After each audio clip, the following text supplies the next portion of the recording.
Hey,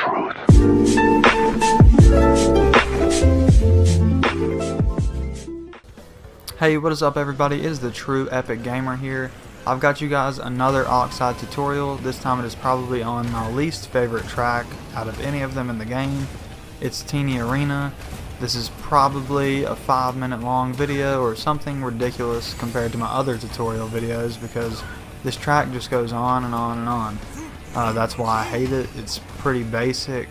It lasts forever, and if you make a mistake and you do lose to Oxide and you have to restart, it's absolutely awful because it takes forever.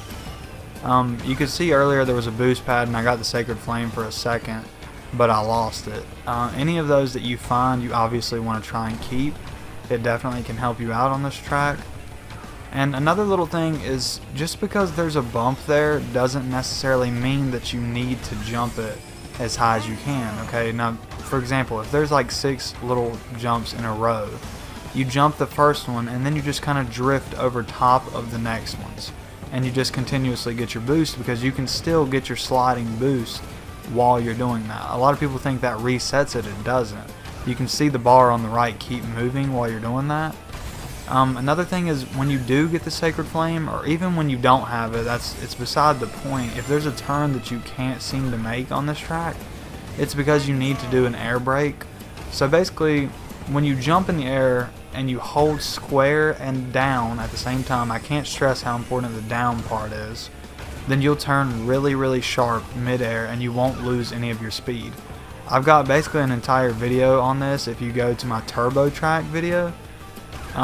It's really important on some of the other tracks, and it can be important on this one, just because if you do have the Sacred Flame, then you pretty much need to do that to make it around some of these turns. But as you guys can see, Oxide just got in front of me and I didn't really do anything special and I passed him anyway. He's really not that hard on this track. If you find yourself falling a little bit behind, I wouldn't necessarily restart just because how long the track is.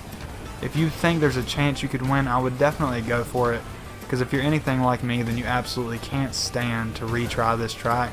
I already hated just having to do it 3 times, once to unlock in trophy, once to beat in trophy, and then once to beat Oxide, because to me that's a stupid thing anyway. It shouldn't be like that. If your very first time you beat Oxide's time, it should just count.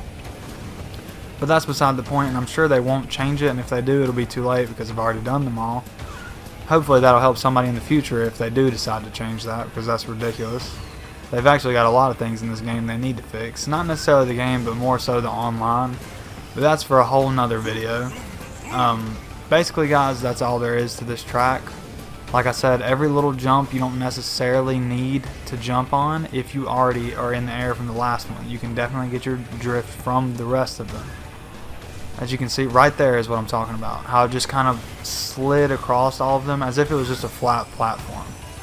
Kind of think about Mario in a Mario game when there's a little hole and you just run across it instead of having to jump if it's like 1 block wide. That's kind of what you're doing here. Other than that, there's pretty much nothing else to this track. You want to avoid the mud, obviously it slows you down.